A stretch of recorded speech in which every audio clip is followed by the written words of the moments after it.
परम सत्यम सर्वधा। कीर्तन का शाब्दिक अर्थ है प्रभु परमेश्वर की कीर्ति का गायन करना, यश गाना, गुणगान करना।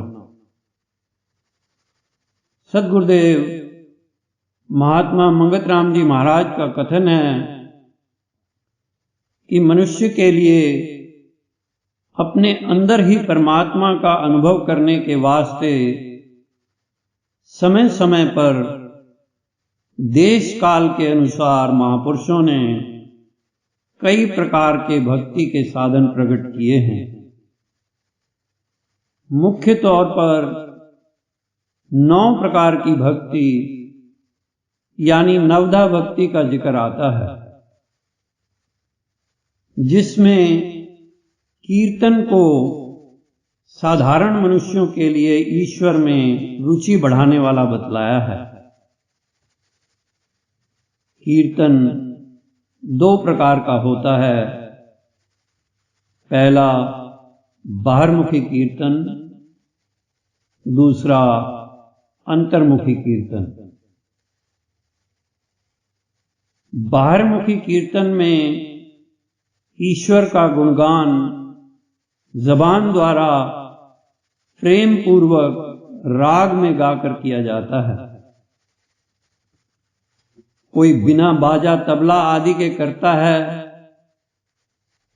तो कोई ढोलक बाजा छेने खड़ताल आदि संगीत के साथ करता है। ऐसे कीर्तन से कान रूपी इंद्री को तो थोड़ा रस मिल जाता है, लेकिन थोड़े ही समय में यह गाने तथा सुनने वाले दोनों के लिए थकावट पैदा करता है। यह 2-4 घंटे का मेला होता है। जब थक जाते हैं तब छूट जाता है, अखंड नहीं रहता। आजकल जो कीर्तन भाड़े के गायकों द्वारा ढोलक बाजा छेने आदि यंत्रों सहित ऊंची ऊंची आवाजों में गला फाड़ फाड़ कर फिल्मी तर्जों पर गा गा कर किया जाता है, इसमें पहले तो निष्काम प्रेम प्रीत का अभाव होता है, क्योंकि गायकों द्वारा रोजगार के लिए किया जाता है। दूसरा, सुनने वाले थोड़ी देर के लिए सुर ताल में तो मस्त हो जाते हैं और वास्तव में समझने वाली बात सुर ताल में ही खत्म हो जाती है। इसलिए ऐसे कीर्तन का कोई विशेष लाभ असर नहीं होता। सद्गुरुदेव जी ने फरमाया है, जो कीर्तन चैतन्य महाप्रभु, मीरा, गुरु अर्जुन देव आदि महापुरुषों द्वारा संगीत के साथ होता था, वह सब उनके अंदर की ऊंची हालत का प्रगट रूप था, जिसमें वे मस्त रहते थे।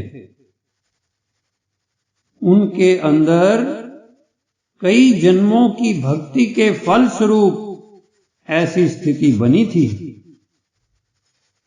यह तब ही हुआ जब उनके अंदर प्रभु परमेश्वर का राग, अखंड शब्द अद्भुत स्वरूप में प्रकट हुआ और हृदय में न समाये जाने के कारण उन सत्पुरुषों ने राग तथा विचार के रूप में उस लीला को बाहर प्रकट किया। उसके आनंद को तो वे ही जानते हैं, मगर संसारी मनुष्य अंतर्मुखी भेद को न जानते हुए नकल बनाकर समय गंवा देते हैं, असली कीर्तन को प्राप्त नहीं होते।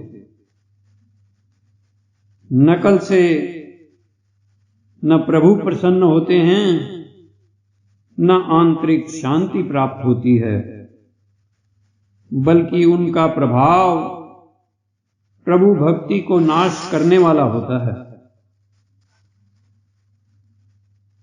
दूसरे प्रकार का कीर्तन अंतर्मुखी कीर्तन। वास्तव में भजन कीर्तन व बंदगी एकाग्रता से अंतर्मुख होकर की जाती है।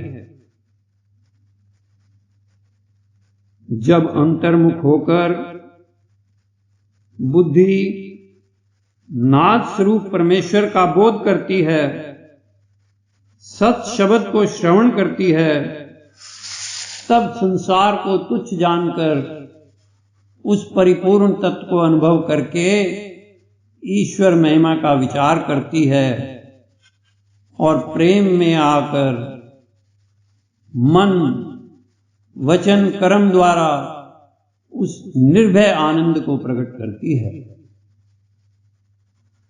मन करके निर्मानता और उदासी, वचन से अत उस्तत का विचार प्रकट करना, चाहे साधारण भाव से, तथा कर्म द्वारा सब जीवों को सुख देना और अंदर से निर्लेप रहना, यही असली प्रभु कीर्तन है, जो किसी तत्ज्ञानी के जीवन से ही अनुभव हो सकता है।